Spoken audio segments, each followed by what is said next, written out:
जब कोई कहता है कि आदमी अपने दुख से दुखी नहीं बल्कि दूसरे के सुख से दुखी है, तो मेरा मन कहता है कि प्रतिस्पर्धा को ईर्ष्या और दुख समझने की भूल की जा रही है। और इस तरह का विचार प्रकट करना दो तरह से अनैतिक है। ये एक बहुत कड़वा सत्य है कि व्यक्ति सदैव अपनी असफलता पर क्रोध करता है।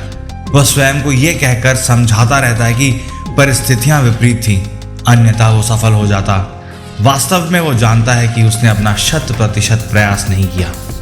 लोग दूसरों की सफलता की, उनके वैभव की, उनके सुख साधनों की, उनकी अल्प बुद्धि तथा प्रबल भाग्य की, उन पर ईश्वर की कृपा की चर्चा अवश्य करते हैं, पर मेरा मन मानता है कि वो दुखी इस बात से होते हैं कि वो सब उनके पास नहीं है। दुख इस बात का नहीं है कि किसी और के पास क्यों है। जैसे एक छोटा बालक अपने मित्र का सुंदर खिलौना देखकर उठा लेने की इच्छा करता है, वो बस उस खिलौने को चाहता है। उसके मन में अपने मित्र को उस खिलौने से वंचित करके दुखी कर देने का विचार नहीं आता। वो इतना सोच ही नहीं सकता। उसे बस अपने आप को खुश देखना है। उसी तरह दूसरों की तरक्की को देखकर मन में आने वाले भाव दूसरे का बुरा नहीं चाहते, वो बस खुद को अच्छा महसूस कराना चाहता है। वो व्यक्ति भी उसी जगह होना चाहता है जहां खुशियां हों, उन्नति हो, ऐशो आराम हो। ऊपर वाले की बनाई इस दुनिया में भावनाएं गलत या सही नहीं होती, प्रतिक्रिया सही या गलत होती है। मनुष्य के मन में आने वाली भावनाओं पर किसी का कोई जोर नहीं होता। दूसरे की तरक्की को देखकर ईर्ष्या जैसा भाव जागृत होना प्राकृतिक है, सही है, पवित्र है। सही भाव को गलत नाम देना एक अनैतिक अपराध है।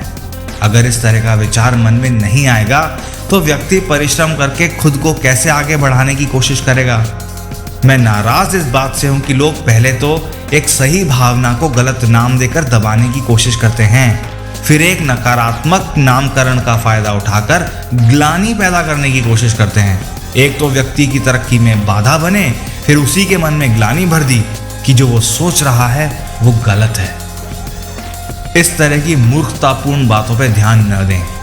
आप जैसे हैं उसे वैसा ही स्वीकार करें। अगर मन में ईर्ष्या जैसा भाव आता है तो आने दें। आपका मन खुद सफलता की राह पकड़ने पर मजबूर करने लगा है। यही सही बात है, यही सच है।